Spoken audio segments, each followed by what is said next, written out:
अरे, आज भगवान की अनुमति थी कि आज 5 बार बजे, तो हम्म। आज 2 बार भी उठे। शंखनाद के बाद एक अलग ही ऊर्जा मंच पे उतरती है और सभी के ऊपर वो जाती है, तो इसलिए शंखनाद भी बहुत जरूरी है। तो चलिए दोस्तों, हम लोगों के ध्यान का समय है। सबसे पहले ध्यान करेंगे हम लोग। तो सब कोई सुखासन में बैठे। आज रश्मि मैम ध्यान करवाएंगी, जो जयपुर से हैं और बहुत ही दिव्य ध्यानी है। और उन्होंने बहुत तरह की अनुभूति हुई है, जो पिछले सत्र में सभी हम लोगों के साथ है, सभी को जानकारी है ही। आइए रश्मि में हम लोगों को ध्यान पर लेके चल। मैं सबसे रिक्वेस्ट करूंगी, जो भी है सभी वीडियो ऑन करिए। अब धीरे धीरे दोस्तों हम लोगों को आगे बढ़ना है। विंडो बंद करके उसी जैसे हम लोग पिछले 2 सत्र में थे उस तरह नहीं रहना, आगे बढ़ना है। तो वीडियो ऑन कीजिए और सब एक दूसरे की एनर्जी से जुड़िए। वीडियो अपना अपना ऑन कर लीजिए। पहले इसीलिए मैसेज है, तो अपने कंफर्टेबल पोजीशन में अगर आप रहेंगे तो आराम से खोल सकते हैं। सभी वीडियो ऑन करके जुड़िए। हाँ रश्मि।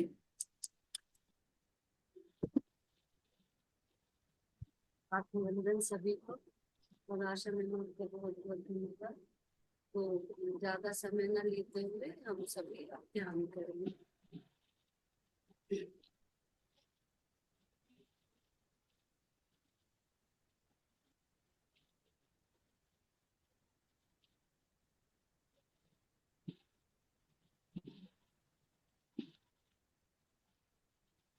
बैठ जाएंगे।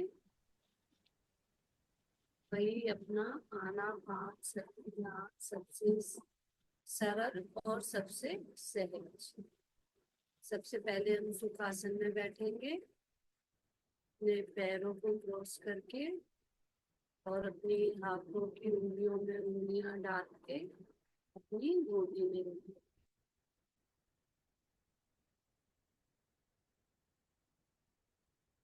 एकदम बिल्कुल भी शरीर में कहीं भी कोई भी स्ट्रेस ना हो। जिस भी स्थिति में आप सहज बैठ सके उस स्थिति में बैठ जाइए।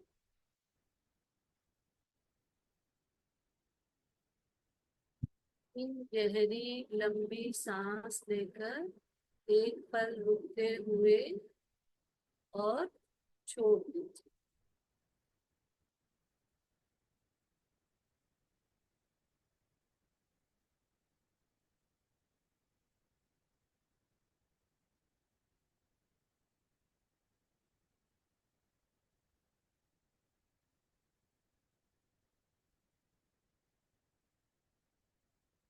तरीके से सांस लेकर छोड़ने से जितनी भी अपने शरीर में अस्थिरता होती है वो शरीर हमारा स्थिर अवस्था में आने लगता है। आपको महसूस होता होगा कि थोड़ी थोड़ी स्थिरता आने लगी।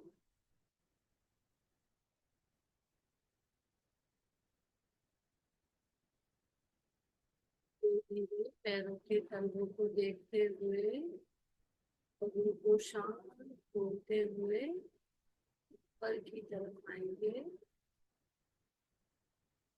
पैरों के तलवे शांत, एड़ियां शांत, तलियां अपने जंघाएं शांत।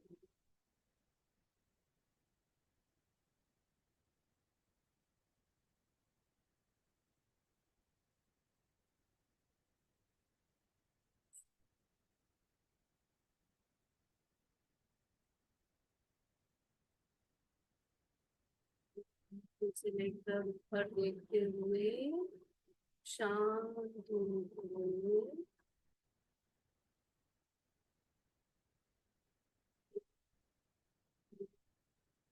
बाजू,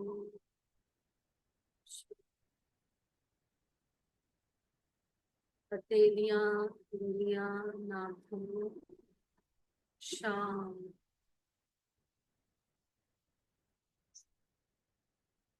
पेट, छाती,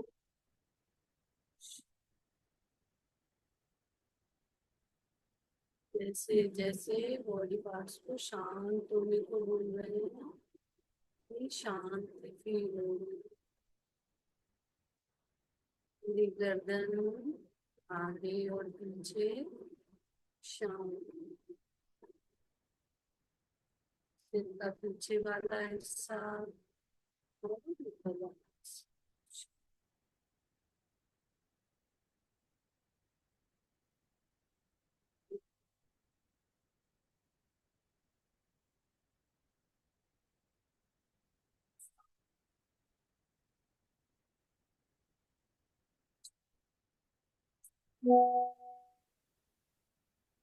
शाम,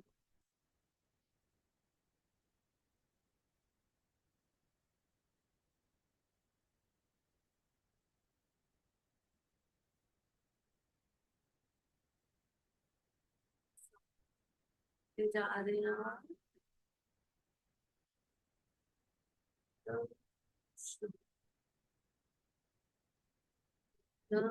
रिश्ते,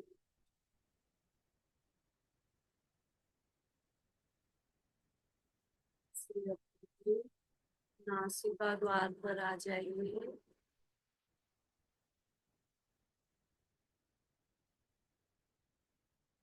सहज सांसों को अनुभव कीजिए।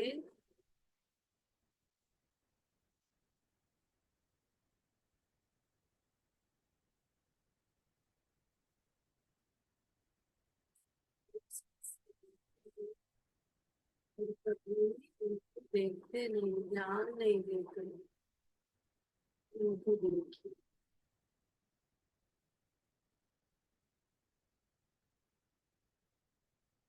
इसका मतलब है ले रहे हैं और छोड़ रहे हैं, उसको अनुभव करना है।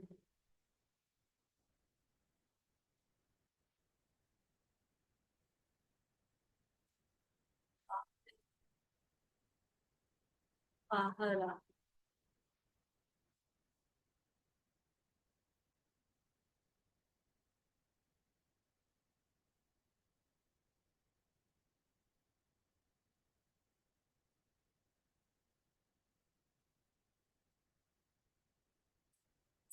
एक और छोड़ने के क्रम में हम गहरे और गहरे उतरते जा रहे हैं।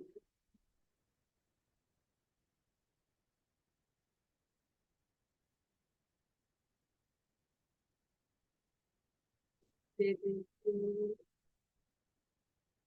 गहराई में देखते जाएंगे।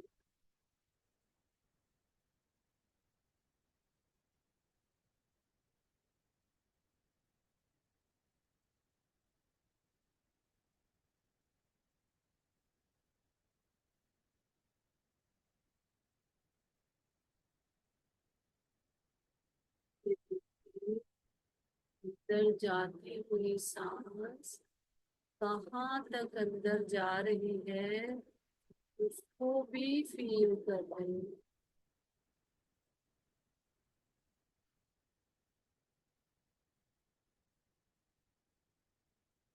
करते करते गहरा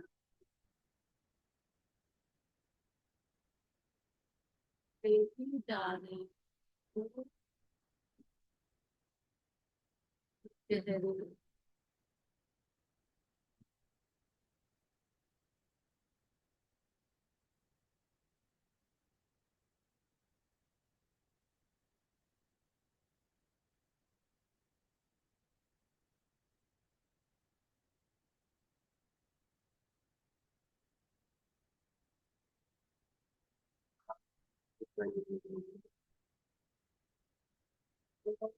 गहराई में उतरते जाएंगे।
आपकी आवाज रश्मि नहीं आ रही है थोड़ा। गैप भी बढ़ता जा रहा है।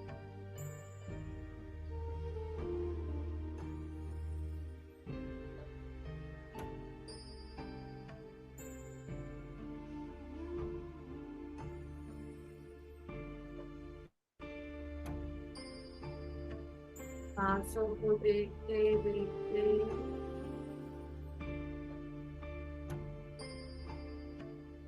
ब्रह्मांड की गहराइयों में घुसते जाइए।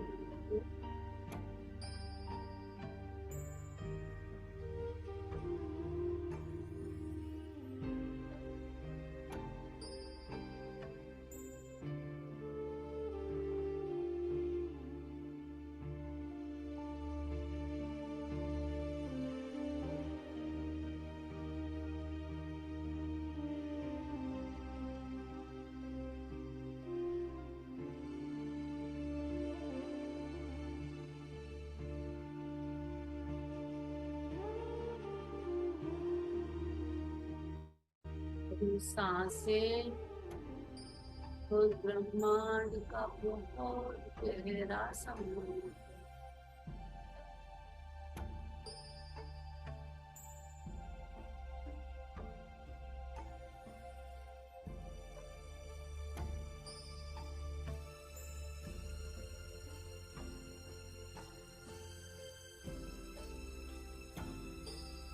संदेश देना चाहता है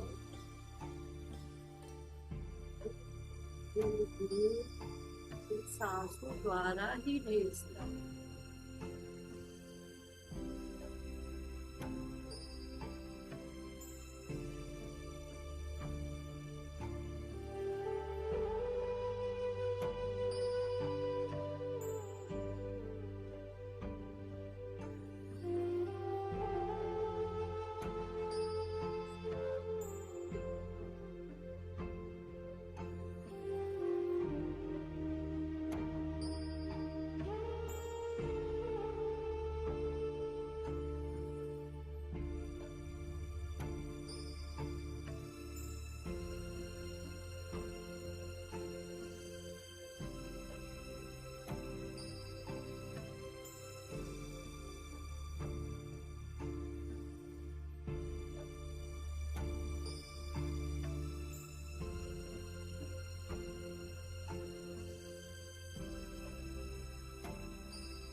ले जाइए उसको।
देखते जाइए।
दिख रहा हो चंद्र साक्षी रूप में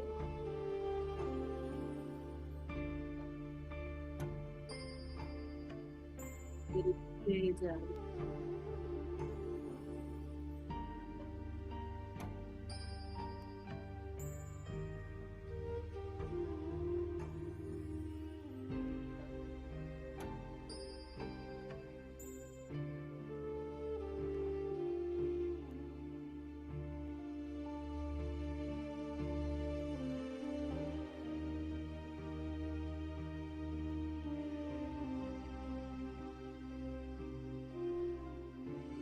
है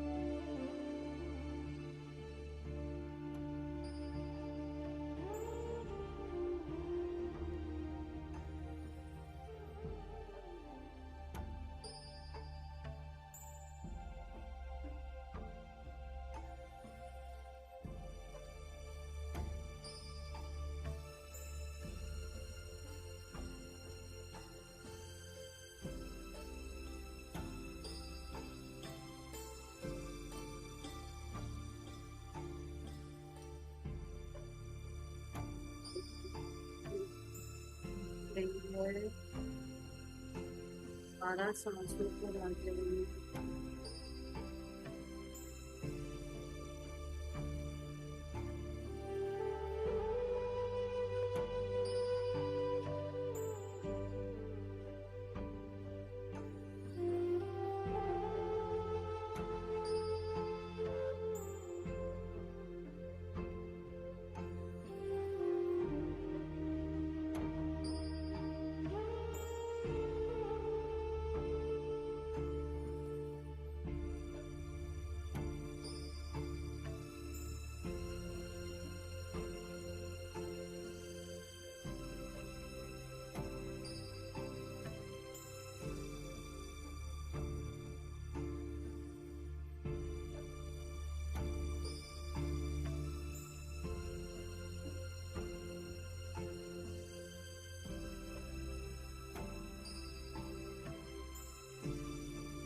Second,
seventeen, 10 seconds.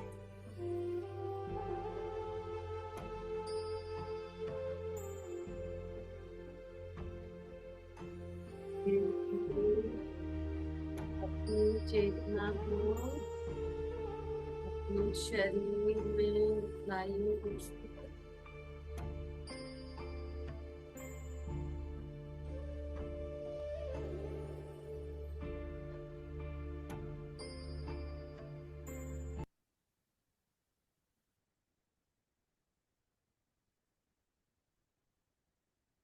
नीचे की तरफ रखिए।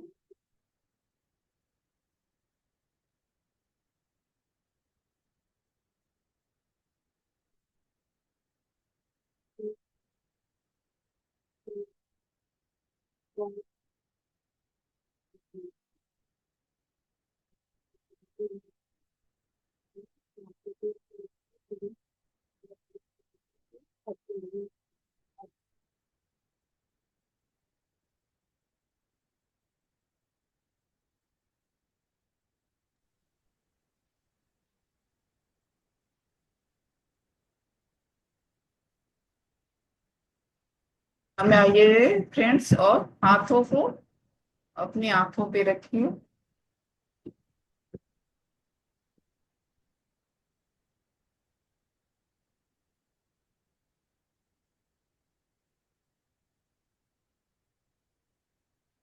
5 4 3 2 1। आपकी आवाज रश्मि नहीं आ रही। नहीं आ रही क्या? अब आई? अभी आए। नहीं, धन्यवाद। बीच बीच हाँ, म्यूजिक के इतनी अच्छी म्यूजिक थी कि खैर आवाज नहीं भी आ रही थी आवाज की जरूरत। बाद में। और बहुत अच्छी, बहुत गहरा ध्यान था, पर आवाज नहीं थी। बहुत नहीं, धन्यवाद। ऐसा कुछ मैंने खास आज बोला भी नहीं था, म्यूजिक के साथ ही ध्यान कराना था आज, इसीलिए मेरी आवाज नहीं आ रही थी आज। हाँ, सुंदर था। तो जिनको दोस्तों पानी पीने की जरूरत है, पानी पी लीजिए, फिर थोड़ा सा हम लोग ज्ञान क्षेत्र में चलेंगे।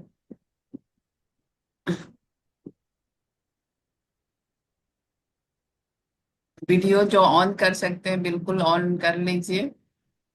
जैसा कल हम लोगों ने कल और परसों बुद्ध पूर्णिमा से ही हम लोग गौतम बुद्ध की जानकारी, उनके बारे में जानकारी ले रहे हैं, सभी कुछ न कुछ शेयर गौतम बुद्ध से किए हैं।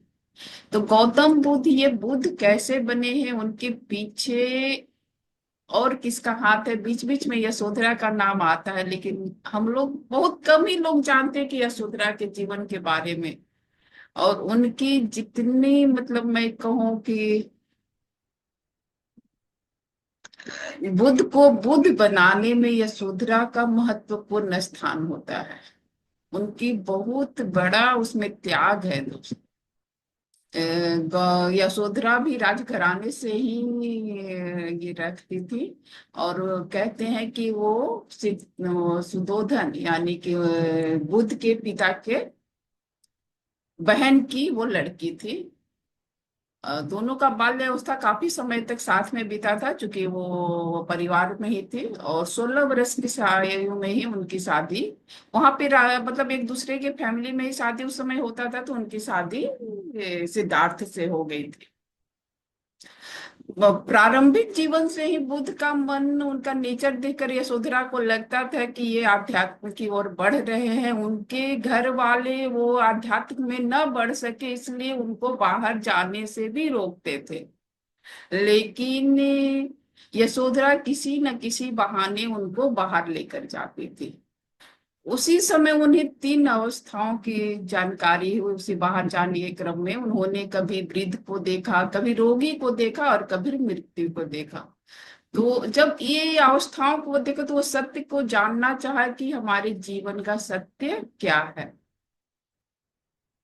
ऐसे तो कहते हैं कि यशोधरा उनको मना करती थी गृह त्याग करने के लिए, और इसी डर से कि वो गृह त्याग कर देंगे, बुद्ध बिना बताए हुए, इसी बीच उनकी एक छोटा सा मतलब बालक भी हो गया, जिसका नाम उन्होंने जानबूझकर राहुल, राहुल का मतलब होता है बाधा, उन्होंने जानबूझकर रखा था कि ये मेरे आध्यात्म मार्ग में बाधा बनेगा।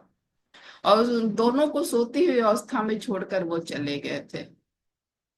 उस समय नारी का जीवन, अगर उसके हस्बैंड छोड़कर चले गए तो सोच सकते हैं कैसा होता है। उनकी इसी त्याग की मूर्ति को समझने की, और इसे अभी तक आप बहुत कम देखेंगे यशोधरा के जीवन को इतने यथार्थ रूप में किसी को बताते। हमारे एक कवि मैथिली शरण गुप्त ही एक ऐसे हैं जो जितने भी अपेक्षित पात्र हैं उनका उन्होंने उल्लेख किया है, और बहुत ही मार्मिक दृष्टि से। तो उनकी एक मैं यशोधरा से ही एक पोयम के जरिए से आपको मैं सुनाती हूँ। जब वो छोड़कर चले गए तो उन्हें इस बात का कष्ट नहीं था, उन्हें तो एक खुशी थी कि मेरे पति हैं वो आध्यात्म के मार्ग में बढ़ने के लिए गए हैं, एक अच्छे उद्देश्य के लिए गए हैं, ये बहुत अच्छी बात है। लेकिन उनको सबसे ज्यादा दुख था, पहले मैं एक पोयम पूरा पढ़ती हूँ। सखी वे मुझसे कहकर जाते, कह तो क्या वो मुझको पथ बाधा ही पाते। मुझको उन्होंने बहुत है माना, फिर भी क्या पूरा पहचाना। मैंने मुख्य उसी को जाना जो वह मन में लाते।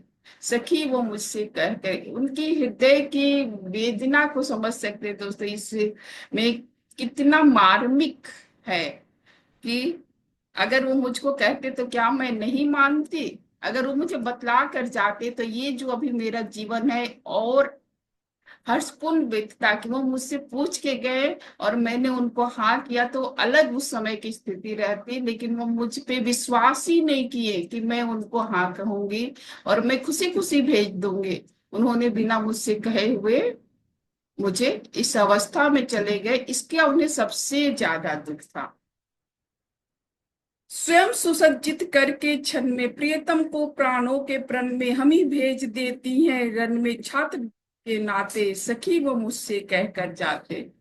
वो फिर अपने उस सखी को कहते हैं कि हम नारियां तो अपने पति को रण में भेज देती हैं, सब कुछ जानते हुए कि वो वापस आएंगे या न आएंगे, लेकिन ये हम क्षत्रियों का एक धर्म है। स्वयं ही सुसज्जित करके अपने हाथों से तलवार देकर तिलक लगाकर उनको भेज देती हैं। तो फिर उनको मुझ पर क्यों नहीं विश्वास था कि मैं उनको भेज दूंगी, मैं उनको कहूंगी कि हाँ आप चले जाइए। सबसे बड़ा उनको दुख था। हुआ यन्ना यह भी भाग्य अभागा, इस पर विफल गर्व अब जागा, जिसने अपनाया था त्यागा, रहे स्मरण ही आते, सखी वो मुझसे कह कर जाते। ये ऐसा संबंध उन दोनों का था जिसको वो चाह कर भी नहीं भूल पाती हैं और बार बार उनको स्मरण वो आते हैं और उनको बस यही कष्ट रहता है कि सखी वो मुझसे कह कर जाते। उनके साथ एक छोटा सा बालक, लेकिन इतनी होने के बाद भी यशोधरा ने अपने नारी धर्म का जो कर्तव्य है वो अपने गृहस्थी को, उस समय उनको एक समय भी विचार आया था कि अब मुझे बस अपना शरीर त्यागना ही एक मेरे पास विकल्प है, लेकिन उस छोटे से बच्चे को देखकर उन्होंने सोचा नहीं।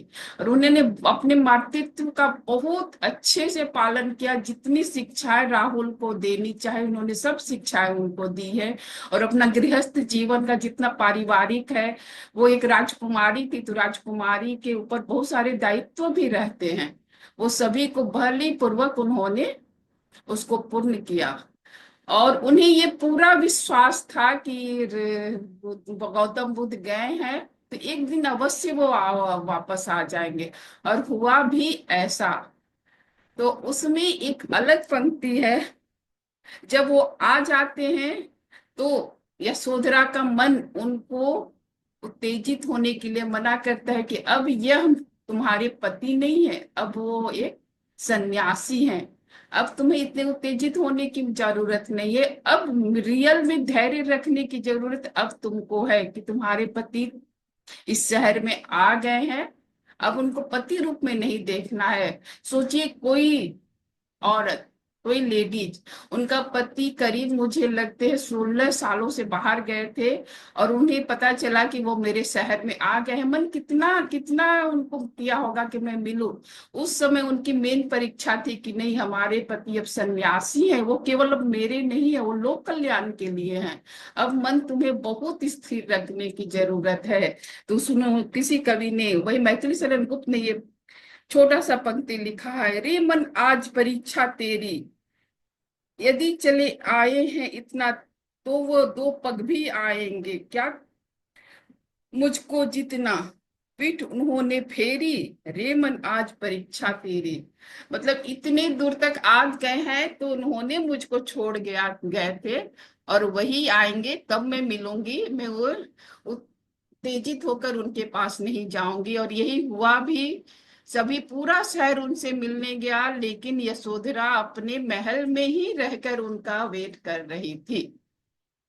और वो दिन भी आया जब गौतम बुद्ध यशोधरा से मिलने के लिए आए, और गौतम बुद्ध भी उनसे पति के रूप में नहीं आए, वो आकर भिक्षाम देही, यही बोले कि मुझे भिक्षा चाहिए। अब तो यशोधरा के मन में और हो गया कि बहुत, कि मैं इनको क्या भिक्षा दे सकती हूँ। तो उन्होंने सबसे जो उनका बहुमूल्य चीज था राहुल को, उन्होंने उनको भिक्षा स्वरूप दे दिया। जो उनकी सबसे कीमती चीज थी उन्होंने उसको भी त्याग दिया। तो कितना उनका जीवन सभी तरह से मातृत्व में हो गया, सभी में बहुत ही अद्भुत है उनका पूरा जीवन ही दोस्तों। और मुझे पता नहीं, जब से बुद्ध पूर्णिमा था तब से मेरे मन में बुद्ध का कम और यशोधरा का चित्रण ज्यादा हो रहा था, मैं सोच रही थी एक बार जरूर मैं इनका वर्णन करूं। तो और अगर कोई उनसे शेयर करना चाहते हैं, कोई पंक्ति कहना चाहते हैं, तो आज हम लोगों का समय यशोधरा को ही समर्पित है, जरूर शेयर करें। धन्यवाद मुझे सुनने के लिए। जी।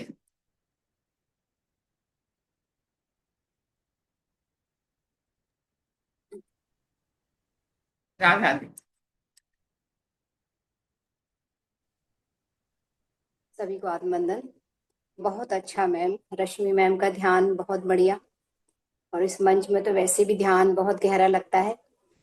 और आशा दी ने तो बहुत कुछ बता दिया है, बट मेन एक जानने की इच्छा होती है कि बुद्ध है या राम है या कृष्ण है, इनके बारे में तो इतना कुछ खुलेआम लिखा होता है, तो इनके पीछे आगे बढ़ाने में जिसका हाथ है उसको क्यों नहीं उजागर किया जाता? ये प्रश्न हमेशा उठता रहा है नारी के अंदर, और पहले तो नारी को बहुत दबाया गया था। तो दोस्तों, ये जो गौतम बुद्ध को तो सभी जानते हैं कि वो नारायण का रिकार्नेशन थे, है ना, और धरती में सत्य को फैलाने के लिए आए थे। बट यशोधरा कौन थी? तो यशोधरा भी उन्हीं की लक्ष्मी का रूप थी। जैसे सीता है ना, जैसे रुक्मिणी है, ऐसे ही यशोधरा भी थी। और जब उन्होंने देखा कि जब इनका जन्म हुआ था, तो जनरली हमारे में क्या होता है कि पत्री दिखाई जाती है, जन्म पत्री सबसे पहले दिखाई जाती है बच्चे की। तो उससे उनको ज्ञात हुआ कि इसका फ्यूचर तो सन्यासी का ही है। तो उस टाइम पे जो उनके फादर थे वो बहुत चिंतित हो गए। उन्होंने कहा इसको कुछ बताना नहीं है, मतलब बाहर की हवा लगनी नहीं चाहिए, है ना। तो जब उनको संभव पता लग गया और यशोधरा को छोड़ के वो चले गए, तो क्योंकि वो भी एक डिवाइन सोल थी, यशोधरा भी एक डिवाइन सोल थी, और उन्होंने फिर एक्सेप्ट किया, बहुत रोई धोई एक्सेप्ट किया। और जब उन्होंने सन्यास का रूप धारण किया, तो यशोधरा ने भी घर में रहती, महल में थी, पर वो सोती जमीन पे थी, और कपड़े भी वैसे ही पहनती थी जैसे गौतम सिद्धार्थ पहनते थे, है ना। और उन्होंने वो कहा है ना कि आंचल में दूध और आंखों में पानी लिए हुए राहुल की उन्होंने पालन किया था। गोदी में उसको बैठाए घर का पूरा काम करते हुए उन्होंने भी सन्यास जीवन ही व्यतीत किया था। इसलिए उनको ये कहा जाता है ना कि एक वो पवित्रता और सहन शक्ति और त्यागपूर्ण जीवन वाली एक शक्ति थी। शक्ति नारी के रूप में एक शक्ति थी। तो इसके बारे में मैं सिर्फ 2 लाइन बोलना चाहूंगी, थोड़ा सा कोशिश करूंगी कविता के रूप में बोलूं। जैसे उनका क्या था, शरीर क्या है, स्नेह क्या है ना, और देह क्या है, ये चीज के ऊपर थोड़ा सा। स्नेह तो जलने के लिए बना है, स्नेह तो जलने के लिए बना है, यह देह सब कुछ सहने के लिए बना है। क्योंकि जो भी हम सहन करते हैं शरीर से ही करते हैं। न जाने कितनी बरसातें बीत गईं, न जाने कितनी बरसातें बीत गई, नैनों से नेत्रों से नींद सदा के लिए चली गई। शरीर में चीथड़े पहने, शरीर में चीथड़े पहने लिए आंखों में पानी, इंतजार करती रही ये दीवानी, इंतजार करती रही ये दीवानी। धन्यवाद, धन्यवाद। वाद राधा दी, बहुत सुंदर। हाँ, पूनम पांडे जी कुछ कहेंगे। हाँ पूनम जी। हाँ, आप रश्मि जी का ध्यान तो इतना गहरा था ही, माइंड हृदय अभी तक धड़क रहा है। और आशा जी ने आज जिस टॉपिक पे बात करने की सोची है, ये बहुत यूनिक विषय है, जिसमें शायद जानकारी है भी नहीं भी है, बहुत अच्छे से जानकारी है भी और नहीं भी है जिस कह सकते हैं। और राधा मैम ने जैसे कहा कि नारायणी के रूप में थी, तो ये बात सिद्धार्थ को कहीं ना कहीं पता था। उन्होंने जो जब उनको जानकारी नहीं दिया और उनको छोड़ के चले गए, तो कहीं ना कहीं उनको ये भरोसा था कि ये खुद को संभालेगी, बच्चे को भी संभालेगी, उसके छिप के जाने का कोई उद्देश्य नहीं था, बस न बताना, बस भरोसा था। ये भरोसा कहते हैं ना, प्रेम में इतना भरोसा होता है कि आप कुछ कर लोगे, मुझे भरोसा है, आप विचलित नहीं होगे, ये भरोसा है। क्योंकि अगर कहा जाए यशोधरा कोई साधारण स्त्री नहीं थी, वो एक राजघराने में पली बड़ी, अपने घर में जहाँ सारे संपन्नता थे, वो जिस परिवार में पली बड़ी थी वहां बुद्धि, ज्ञान, वेद, शास्त्र, ध्यान, सब कुछ था। यशोधरा के जीवन में वो पहले से ही था। वो जितनी खूबसूरत थी उतनी बुद्धिमान भी थी। विवेक उसके पास बहुत था। जब शादी करके वो वापस आई, घर आई सिद्धार्थ के साथ, तो सिद्धार्थ को विचलित देखती थी, क्योंकि सिद्धार्थ को किसी चीज की खोज है, तो वो चाहती थी कि उसको जो वो खोज रहे हैं उसको उन्हें मिल जाए। इसी कारण वो बाहर लेके भी जाती थी। और यहाँ तक यशोधरा को पता था कि वो जो खोज रहे हैं वो बिना खोजे मानेंगे भी नहीं, तो वो अपने विवेक से भी काम ले रही थी। जब चले गए सिद्धार्थ उनको, क्योंकि उनको पता था कि प्रेम का दूसरा रूप क्या है, बांधना नहीं है कि किसी को हम प्रेम करते हैं तो उसको पकड़ के रख लेंगे अपने पास अपने सुविधा के लिए। आजादी ही प्रेम का दूसरा नाम है। तो यशोधरा ने सिद्धार्थ को आजाद रखा था। जब सिद्धार्थ चले गए उनको छोड़ के, यशोधरा ने मौन धारण कर लिया, वैराग्य धारण कर लिया। वो तो बन चले गए, लेकिन वो महलों में रह के कितने सारे नियम को पालन करना कितना कठिन होता है, ये उतना सिद्धार्थ के लिए कठिन नहीं हो रहा होगा जितना कि यशोधरा के लिए रहा होगा। अपने एक मासूम से बच्चे को पालना बिना किसी को कुछ कंप्लेन किए। वो मौन में चली गई। मौन किसी विद्रोह के कारण नहीं था, मौन था आत्मज्ञान के लिए। जब हम साधना करते हैं, हमें अपनी आत्मशक्ति को बढ़ाने के लिए मौन था। वो वैराग्य जीवन जीना, खाना पीना संतुलन रहना, ध्यान करना, ज्ञान पाना, बस इसी में वो अपना जीवन व्यतीत करने लगी। कहते हैं ना, संसार में रहते हुए उसने एक तपस्वी का जीवन जिया है। और कहते हैं गौतम बुद्ध से पहले बुद्धत्व की को जिया है उन्होंने। गौतम बुद्ध ने ज्ञान प्राप्ति के बाद बुद्धत्व को जिया है, लेकिन वो उसके पहले ही बुद्धत्व को अगर किसी ने जिया है तो वो यशोधरा ने जिया है। गौतम बुद्ध ने, जब कहते हैं गौतम बुद्ध जब उनको से वापस मिलने आए, तो बिना शिकायत किए यशोधरा ने क्या कहा कि तुम तो जंगल में थे, मैं महल में थी। तुम बाहर तप किया, मैंने अंदर तप किया। मैं अंदर तप किया और तुम, लेकिन दोनों की राह तो एक ही थी, मंजिल तो एक ही थी, खोज भी तो एक ही थी। पाया तो तुमने, तुमको भी मुक्ति पाना था, मुझे भी मुक्ति पाना था। इस दुख से जो तुमने मुझे अलग कर दिया, मैं तुमसे अलग हुई, इस दुख से भी मुझे मुक्त होना था। तो वो उस समय उसको पता था कि विद्रोह करके हम अपने रोग आके अपने एनर्जी को छीन करने के बजाय, इतने एनर्जी जो हमारे अंदर उफान मार रहे हैं उसको सही जगह यूज किया जाए। तो ज्ञान की प्राप्ति उससे पहले ही हो चुकी थी बुद्ध के बारे। और वो शिकायत की जगह जब साधना किया, मौन धारण करके वो अपना अलग परिचय बनाई। वो बुद्ध की पत्नी बन के नहीं, यशोधरा बन के सबके सामने आई। वो राहुल की माँ बन के सबके सामने आई। और सिद्धार्थ, उन्हें पता था सिद्धार्थ जिस खोज के लिए बाहर गए हैं, वो खोज के लाएंगे, वो सिर्फ अपने तक नहीं मुझे भी देंगे। हमें पता होता है कि हमारे परिवारजन जब किसी भीषण काम के लिए बाहर जाते हैं तो वो सिर्फ अपने लिए वो चीज नहीं लाते, वो हमारे लिए लाते हैं। तो यशोदा को भरोसा था कि जो भी वो ज्ञान की ऐसी विशेष चीज को ढूंढ के लाएंगे तो मुझे तो बिना मेहनत किए ही वो चीज मिल जाएगी। तो ये एक नारी के अंदर जो एक तपस्विनी, जब ज्ञान जब भर जाते हैं और जब हम ठहर जाते हैं, तो हमारे अंदर भी वो चीजें हो जाती है, वो रहती है। हम सब नारी यशोधरा से कुछ कम नहीं है, हर सारी शक्तियां यशोधरा से कुछ कम नहीं है। क्यों पर फिर क्या होता है कि हम छोटी चीज बात पे ना विचलित होने लगते हैं। अपने मेरे अनुसार क्यों नहीं, ये अनुकूल मेरे हिसाब से क्यों नहीं हुआ, और ये इसे ऐसे होना चाहिए था वैसे। जिस स्थिति को था यशोधरा ने सहज स्वीकारा, और उस स्थिति में उसे क्या करना है उसके लिए वो आगे बढ़ी, तो वो यशोधरा बन गई। ये दोस्तों की हम ये तो कहते हैं कि हम जब अपने जीवन में एक छोटी छोटी परेशानी, इतनी बड़ी नहीं, हम तो कहते हैं हमारे बड़े हो या छोटे हो, अपने जीवन में किसी भी परेशानी को अगर उस जगह पे एनर्जी वेस्ट करने की जगह है, उसको अगर मौन में चले जाएं तो मौन से आत्मशक्ति बढ़ती है, हमारे अंदर की क्षमताएं बढ़ती है और सही मार्ग दिखने लगता है। Thank you. बहुत सुंदर पूनमय। और ये सारी चीजें दोस्तों ध्यान से आता है, वही आना पाना सती ध्यान।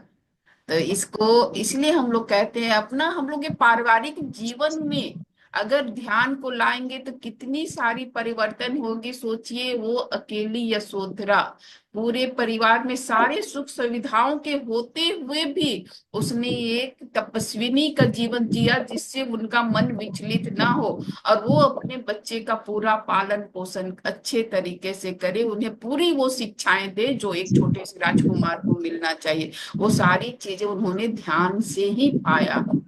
तो ध्यान इसलिए हम लेडीजों क्या सभी के जीवन में बहुत जरूरी है। जो ध्यान में आएंगे उनका जीवन परिवर्तन होना बिल्कुल ही है ही, और वो होगा और बहुत बहुमूल्य तरीके से होगा। उसका जब रिजल्ट मिलेगा तो कुछ समय में सभी को आप लोगों को समझ में आ ही रहा होगा। तो ध्यान करना बहुत जरूरी है। अगर और कुछ कोई शेयर करना चाहेंगे, पूनम मत रही, हाँ कुछ कहेंगे बिल्कुल। आत्मबंधन सभी लोगों को। आज रश्मि जी ने बहुत ही सुंदर ध्यान कराया, बहुत ही गहरा और ऊर्जावान ध्यान था, एकदम फ्लो हो रहा था ऊर्जा। और राधा मैम ने भी बताया, आशा मैम ने बताया और पूनम पांडे जी ने भी बताया यशोधरा के बारे में। मैं भी थोड़ा सा इसे प्रकाश डालना चाहूंगी। यशोधरा जब उन लोगों का मिलन होता है बुद्ध भगवान और यशोधरा का, तो उनके पिताजी उनको देखने जब जाते हैं तो उनको पता चल जाता है कि ये एक सन्यासी हो जाएंगे आगे चल के। वो बोलते हैं अपनी बेटी से कि आप इनसे शादी मत करिए, लेकिन यशोधरा कहती मैं इन्हीं से शादी करूंगी। फिर भी वो बोलते हैं उनके पिताजी आप इनसे शादी नहीं करिए, कहते नहीं मैं इन्हीं से शादी करूंगी। तो बोलते ठीक है मैं इनकी एक परीक्षा लेना चाहता हूँ। तो बोलती ठीक है आप परीक्षा ले लीजिए। फिर वो तीर अंदाजी करवाते हैं और वो उसमें एकदम निपुण रहते हैं सिद्धार्थ। फिर उन लोगों का उस समय उनका विवाह होता है। फिर उसके बाद भगवान गौतम बुद्ध जब चले जाते हैं तो फिर यशोधरा भी वैसा ही जीवन अपनाती हैं और वही जीवन जीने लगती हैं। उनका नाम भी यशोधरा से गौतमी पड़ जाता है। हम लोग कभी लोग जानते होंगे कि यशोधरा का भी नाम गौतमी पड़ जाता है और वो भी उनकी एक शिष्य बन जाती हैं। वो भी बौद्ध धर्म अपना लेती हैं और जैसे जैसे बुद्ध अपने जीवन में बुद्धत्व को बढ़ाते हैं, लोगों को अपना शिष्य बनाते हैं, इधर यशोधरा भी यही यही सब चीजें करती रहती हैं। वो नारियों को इकट्ठा करती हैं, उनको भी वो बुद्धत्व की ओर ले जाती हैं और अपनी शिक्षा देती हैं। एक बार सारे स्त्रियों को लेकर वो भगवान बुद्ध के पास जाती हैं, बोलती हैं कि हम लोगों को भी बुद्धत्व की प्राप्ति हो जाए, आप हमें ऐसी शिक्षा दे दीजिए। तो उस समय भगवान बुद्ध बोलते हैं मैं स्त्रियों को शिक्षा नहीं देता। फिर वो बहुत हट करने लगती, नहीं आप हमें भी ये शिक्षा दे दीजिए। तो वो बोलते ठीक है, उसके साथ में कुछ हम आपको हमारे निर्देश होंगे, उसके बाद ही मैं आप लोगों को यह बौद्ध धर्म की शिक्षा दे दूंगा। फिर वो स्त्रियों को भी बौद्ध धर्म की शिक्षा देते हैं। फिर वो अपने बेटे राहुल को लेके पहुंचती हैं और बोलती हैं कि मैं चाहती हूँ कि आपने विरासत में जो बुद्धत्व को अपनाया वो अपने इस बेटे को भी एक वही चीज अपने विरासत में जो आपने मिला है वो अपने इस बेटे राहुल को भी दे दीजिए। तो बोलते हैं तो मेरे पास तो कुछ भी नहीं, धन दौलत भी नहीं, सोना चांदी कुछ भी नहीं, मेरे पास तो बस बुद्धत्व है। तो बोलती है कि बस अब अपने इस बेटे को भी वही दीजिए, बुद्धत्व ही दीजिए। वो अपने बेटे को महात्मा बुद्ध भगवान के पास छोड़ के राहुल को चली आती हैं और बोलती हैं इनको भी वही शिक्षा देंगे। फिर वो भी बुद्धत्व को अपना लेते हैं राहुल। बस यहीं पे मैं अपने बातों को विराम देना चाहूंगी। यशोधरा वाकई में बहुत ही महान महिला थी। हमारे संसार में महिलाएं हर समय महान होती थी, लेकिन पुरुषों के आगे कभी किसी को बोला नहीं गया। लेकिन हम जब किसी वीरांगना की गाथा करते हैं तो महिलाओं का नाम एकदम ऊपर चोटी पे नजर आता है। इसी के साथ धन्यवाद सभी लोगों को। थैंक यू, थैंक यू, मुझे इतने प्यार से आप लोगों ने सुना। बहुत सुंदर पूनम में, बहुत सुंदर, धन्यवाद।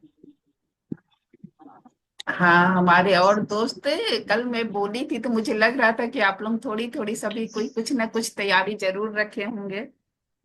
अगर कुछ शेयर कोई करना चाहता है तो जरूर अपना कुछ शेयर करिए। नहीं तो हम लोगों का ऐसे टाइम भी हो चुका है।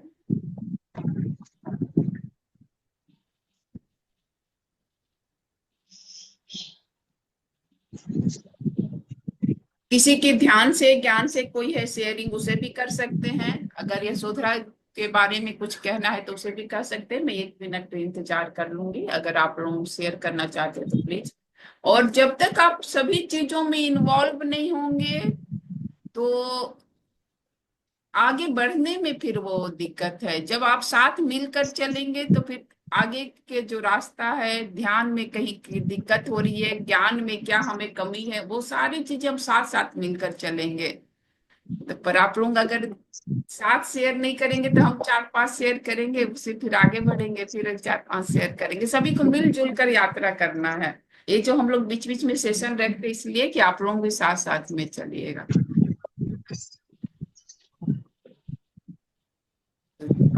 चलिए दोस्तों, हम लोग फिर अब विदा लेंगे। कल फिर से मिलेंगे 3 से 4 एक नए ध्यान के साथ और ज्ञान के साथ। सभी का बहुत धन्यवाद। Thank you. Thank you.